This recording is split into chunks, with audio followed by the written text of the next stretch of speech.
अस्सलामुअलैकुम, नमस्ते, सत श्री अकाल। उम्मीद करता हूँ ठीक होंगे, खुश होंगे। मैं तारिक न्याज़ी, मेरे साथ मौजूद हैं। अस्सलाम वालेकुम, नमस्ते, सत श्री अकाल। मैं हूँ सवेरा खान। तो चलते हैं वीडियो की तरफ, फिर करेंगे बहुत सारी बातें। So let's go.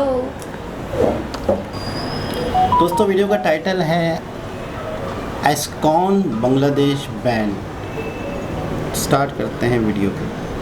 इस्कॉन को लेकर के अभी भी काफी सारी न्यूज हेडलाइंस भी बनी है। इस्कॉन को बैन करने की मांग हुई है, बांग्लादेश में भी हुई है। हाँ जी, इस पे क्या कहेंगे? बांग्लादेश में है, उनको ये पता है कि ना जितना हिंदू है उसमें जो हिंदुत्व वाली फीलिंग आती है, जो इंस्पिरेशन आती है, जो प्रेरणा आती है, वो आती है इस्कॉन से। क्योंकि मैं एक बार गया था वृंदावन के अंदर और वहां पर मालाओं के लिए हमने पूछा कि ना मालाएं बन जाएंगी। उन्होंने कहा कि कल ही मालाएं आती, कल सारी मालाएं चली गई। उन्होंने कहा सारी मालाएं कहाँ चली गई? उन्होंने कहा बांग्लादेश गई। बांग्लादेश में हजारों लाखों जपमालाएं जाती हैं। क्यों? क्योंकि वहां पर हिंदू लोग धर्म का पालन करते हैं, भगवान का नाम लेते हैं। तो इसलिए कौन करा रहा है, कौन एजुकेशन देता है ये भगवदगीता की, हरे कृष्ण कराने की? इस्कॉन। इसलिए फिर वहां के जो कुछ एक्सट्रीमिस्ट थे उन्होंने फिर ऐसा कहा कि इस्कॉन शुड बी बैंड। भाई हम तो चाहते हैं Bangladesh should be Islamic country. इसलिए फिर ये मुद्दा उठा इस तरह से। लेकिन एक्चुअली उसके पीछे लेकिन अगर आप फीलिंग देखें, वो ये है कि इस्कॉन ने कोई गलत काम नहीं किया। इस्कॉन सिर्फ अपने जो हिंदू लोग हैं उनकी रक्षा करना, उनको प्रसाद खिलाना, भगवान का नाम कराना, बेसिकली ये वाला काम कर रहा है। तो कुछ है जो लोग ऐसे लोग जो हमें पसंद नहीं करते, दे में से कि okay we want to ban. पर अदरवाइज आप जनरली देखें, इस्कॉन ने इंडिया के अंदर कितना कंट्रीब्यूशन दिया है। पूरी दुनिया के अंदर सनातन धर्म का जितना प्रचार इस्कॉन ने किया है, with due respect to other groups as well, वो और किसी ने नहीं किया वास्तव में। आज एक टिपिकल यूरोपियन, अफ्रीकन आज चाइनिंग हरे कृष्णा, इवन चाइना जो कि एक नास्तिक देश है, वहां 80,000 हरे कृष्णा डिवोटीज हैं। 1.2 million Hare Krishna devotees in Russia, जो कि कम्युनिस्ट कंट्री है। इवन पाकिस्तान में पाकिस्तान के अंदर 12 मंदिर हैं, रथ यात्राएं होती हैं वहां पर। सो ये इस्कॉन कर रहा है एक्चुअली। तो इसलिए सनातन धर्म का जो प्रचार प्रसार है पूरी दुनिया के अंदर, अपनी लाइफ को रिस्क में रख करके जो कर रहा है, वो इस्कॉन कर रहा है। तो कुछ ऐसे ग्रुप होंगे ना जो कि हमसे अनकंफर्टेबल होंगे, कहते यार ये तो हमारे सारा पलटन सनातन धर्म ले जा रही है, तो ये क्या है यार, बैन लगाओ जी, बैन लगाओ। तो फिर ये बात आती है। Otherwise we have not done anything illegitimate, कि हमने कोई गैर कानूनी काम किया हो। साधु लोग हैं भाई, और सनातन धर्म का प्रचार हम लोग वैसे भी नहीं करते जैसे कि बाकी मिशनरीज करते हैं। We do it in very sattvic वे।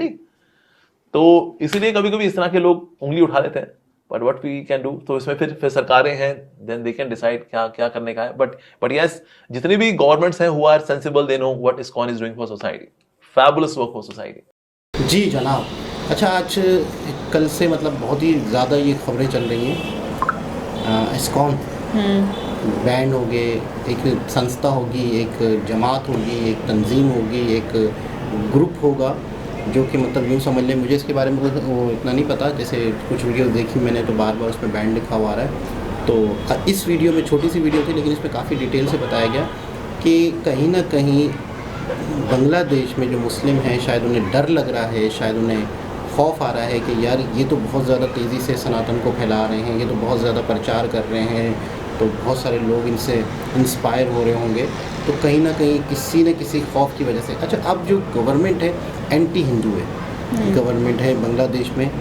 काफ़ी बांग्लादेश में जो हिंदू थे उन्होंने माइग्रेशन भी किया है। जब ये एहतजाज हुए, शेख हसीना का तख्ता पलट दिया, उसके बाद बिल्कुल ही काया पलट गई, बिल्कुल अलग एक मामला हो गया।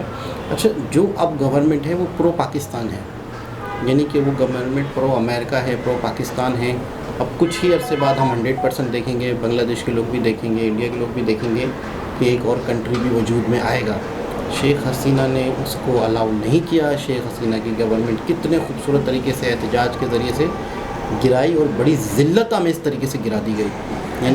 यानी कि एक ऐसा कंट्री है जिसके पास इतना पैसा है, अमेरिका, वो जो चाहे किसी भी मुल्क में फड्डे फसाद। आपको पता है बहुत सारी NGOs, बहुत सारे बिला वजह की जमातें, आपने अक्सर नोट किया होगा कि कोई ऐसी जमात भी होती है जिसको कोई भी सीट कभी ज़िंदगी में नहीं मिलती। एक NGOs भी होती है जिसका कोई काम दिखता ही नहीं है, लेकिन वो होती ज़रूर है। तो कभी भी उस मुल्क के अंदर, एक बहुत ही गहरी बात बता रहा हूँ, मिसाल के तौर पर हमारे मुल्क में कोई NGO है, कोई एक बंदा है, वो कुछ ना कुछ लोगों को इकट्ठा कर लेता है, लोगों को पैसे देता है, कुछ भी करता है, इकट्ठे कर लेता है। तो ऐसी जमातों को, ऐसी NGOs को पाला जाता है, बाहर की फंडिंग आती है, बाहर कंट्री से साल उनसे कोई काम नहीं लिया जाता, ऐसा ही, लेकिन उन्हें दिया जाता है। बिल्कुल, वो अपना ही खाता पूरा कर रहे हो। लेकिन वो अपने आप को बढ़ाते हाँ। रहते हैं। वहाँ मिसाल के तौर पे उनकी पार्टीज़ हो रही हैं, उनकी दावतें चल रही हैं, फिर बेरोज़गारी ऐसे मुल्कों में ज़्यादा की जाती है। बेरोज़गारी होगी तो इन जमातों में लोग घुसेंगे, तो कल को कोई फड्डे फसाद कराने हो तो हमारी फ़ौज तैयार है। मैं आपको बताऊं, हमारे जितने भी लोग होते हैं जो इस तरह से तंजीमों के साथ घुसे हुए होते हैं, 100% अब जब बांग्लादेश के साथ जो हुआ तो यूँ समझ लो कि तैयार थे ना लोग, बिल्कुल ऐसा ही। फंडिंग थी, हाँ। बाहर से फंडिंग थी, उन्हें इस्तेमाल कर लिया गया। और यूनस जो थे वो अमेरिका में बैठे हुए तो वो थक करके आ गए। मतलब कैसा यार, कैसे हुआ? इतने ख़तरनाक किस्म के एहतजाज हुए शेख हसीना के घर के अंदर, पार्लियामेंट के अंदर, मतलब बहुत महीनों ही के अंदर अंदर, दिनों के बदतमीजी है। अंदर अंदर ही काया पलट गई।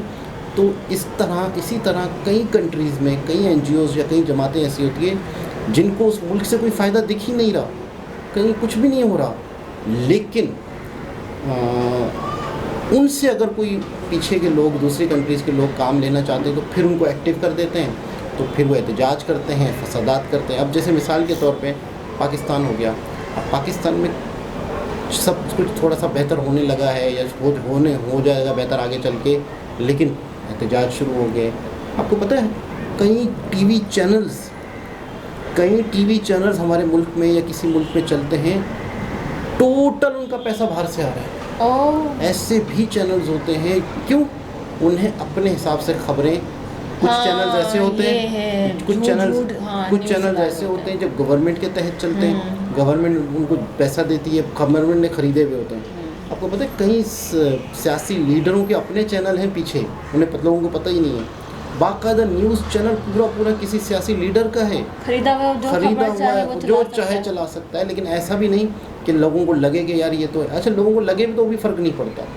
कोई चैनल जियो कुछ चला रहा है तो धड़ाधड़ हुकूमत की तारीफ़ें कर रहा है, तो दूसरा एंटी हुकूमत चल रहा है, तो दूसरा इमरान खान, तो मतलब ये सारे मामला चलते हैं। तो अब ये यूँ समझ लो कि बांग्लादेश में जो हालात ख़राब हुए, कोई भी चाहे कुछ भी करवा सकता था।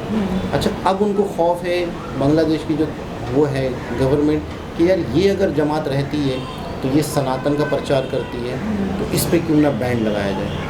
यानी कि ये यूँ समझ लो कि एक पूरा कट्टरपन वाला मामला, यानी जो पाकिस्तान के आज हालात हैं, हमने वो गौरव आर्य की वीडियो देखी थी, जो पाकिस्तान एक हजूम है, पाकिस्तान एक भेड़ चाल है, पाकिस्तान मज़हब के नाम पे कुछ भी करने को तैयार है, उन्हें कुछ नहीं दिखता, मज़हब। तो इस वजह से आज पाकिस्तान का ये हाल है, तो बांग्लादेश भी उस डगर पे, हालांकि बांग्लादेश बहुत बेहतर जा रहा था। हाँ, वो शेख हसीना के दौरान वो बहुत बेहतर जा रहा था, क्योंकि शेख हसीना के ताल्लुकात मोदी से थे, तो जाहिर सी बात है वो सही जा रहा था। सारे मामला ट्रेड वगैरह हो रहे थे। अपने उन्होंने यार इस मुल्क को बनाया है, वो बनाने वालों में शामिल उनके है। अब्बू ने बनाया था ना, फिर उनके अब्बू से, हाँ, फिर उसके अब्बू से फिर उनकी बेटी ने संभाला, लेकिन उनकी बेटी को ही लोगों ने, अवाम ने क्या किया, मतलब ऐसा ही है। और अब देखो आने वाले वक्तों में पाकिस्तानी कहलाएगा बांग्लादेश भी। बिल्कुल ऐसा ही है, लोग यही कह रहे हैं, लेकिन उम्मीद करते हैं कि आने वाले वक्त में हालात बेहतर हों। और इस तरह से अगर कर रहे हैं तो 100% जो आसपास जितने हिंदू देश हैं उन सब के लिए नफ़रतें पैदा कर रहे हैं बांग्लादेश के लोग। गवर्नमेंट गलत डगर पे चल रही है, और इस तरह से कई अच्छी खासी बांग्लादेश में आबादी हिंदुओं की है। तो जाहिर सी बात है इकोनॉमिकली, अब जैसे हमने काफ़ी वीडियो देखी बांग्लादेश का इम्पोर्ट एक्सपोर्ट फूड का, सब्जियों का इंडिया से, तो जाहिर सी बात है इनके मुल्क में क्राइसिस भी आएंगे, मसाइल भी पैदा होंगे। दोबारा किसी और के साथ आपसे मुलाकात होती है, जब तक के लिए ख्याल रखें, अल्लाह हाफिज़।